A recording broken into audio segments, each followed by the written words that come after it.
First of all history के लिए आप मॉडर्न जो हिस्ट्री है उसके लिए आप स्पेक्ट्रम से कर सकते हैं।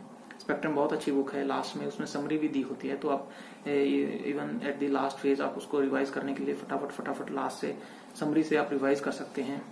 और अगर आपने अपने नोट्स बनाए हैं तो उससे भी आप रिवाइज कर सकते हैं। दूसरा जो चीज है मिडवल और जो एंशिएंट हिस्ट्री है, अभी रिसेंटली एक ट्रेंड है यूपीएससी में पिछले 2 या 3 साल से, I think specially for last 2 years there have been increase number of questions being asked from medieval history. तो आप उसके लिए आप क्या कर सकते हैं, जो मैं अपना बता देता हूँ। मैंने जो लूसेंट की हमारी एक जीके की बुक आती है, मैंने वहां से करा था, और भी आपके पास रिसोर्सेज हैं, बहुत सारी वीडियोस आपको मिल जाएंगी यूट्यूब पे, आप वहां से भी उसको कर सकते हैं। बिकॉज अभी ज्योग्राफी के लिए हम लोग क्या करते हैं कि ज्योग्राफी के लिए सबसे पहले जो हमारे पास मटेरियल रहता है 11th-12th की एनसीईआरटीज, आप उसको छोड़ के मत जाइए, बहुत इंपॉर्टेंट है वो।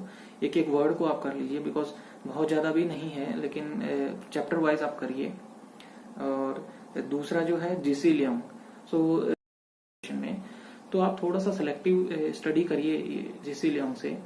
तो कोई स्टार्टिंग के कुछ 2-3 चैप्टर्स हैं, और जो क्लाइमेट से रिलेटेड जो जीसी लियोंग में है जो चैप्टर्स हैं, आप वो वहां से कर सकते हैं। बाकी चीजें आप ज्योग्राफी की जो है एनसीईआरटी से आप कर सकते हैं, तो आपके लिए बेनिफिशियल रहेगा। उसके अलावा ज्योग्राफी में आप एटलस पे ध्यान दीजिए, जो रिसेंट न्यूज में रही हैं जो चीजें, और वो जो आप लोकेशंस देखेंगे एटलस से, तो साथ में आप लॉन्गिट्यूड लैटिट्यूड इन चीजों पे भी ध्यान दीजिए कि वो कौन सी लैटिट्यूड पे पड़ते हैं, कौन सी लॉन्गिट्यूड वहां से निकलती है, क्योंकि रिसेंटली बहुत सारे ऐसे क्वेश्चंस पूछे गए हैं जहाँ पे लॉन्गिट्यूड और लैटिट्यूड का भी रोल रहता है।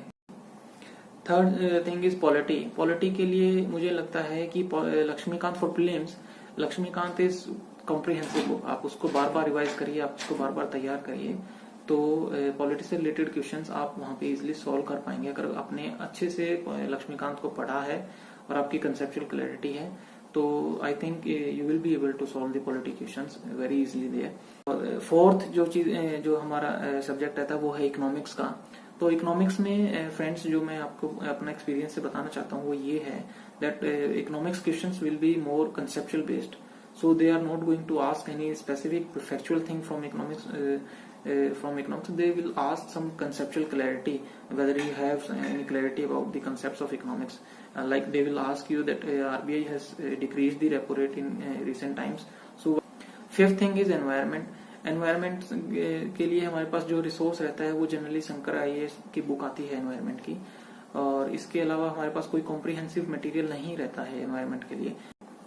उसके बाद जो है फ्रेंड्स वो है science and tech. For science and tech material जो हमारा रहता है जनरली हम जो रेफर करते हैं वो एनसीईआरटीज होती हैं अप टू 10th क्लास, लेकिन साइंस एंड टेक से जो रिलेटेड क्वेश्चन पूछे जाते हैं वो अभी पिछले कुछ सालों से यूपीएससी ने नहीं पूछा है कि आप वो डायरेक्ट आपको 10th क्लास की एनसीईआरटी से कुछ ऐसा मिल जाए, बट यू नेवर नो, आप प्रिपेयर करके जाइए तो 10th क्लास तक की एनसीईआरटीज आप देख सकते हैं, वो इजी रहती हैं, आप इजीली उसको अंडरस्टैंड भी कर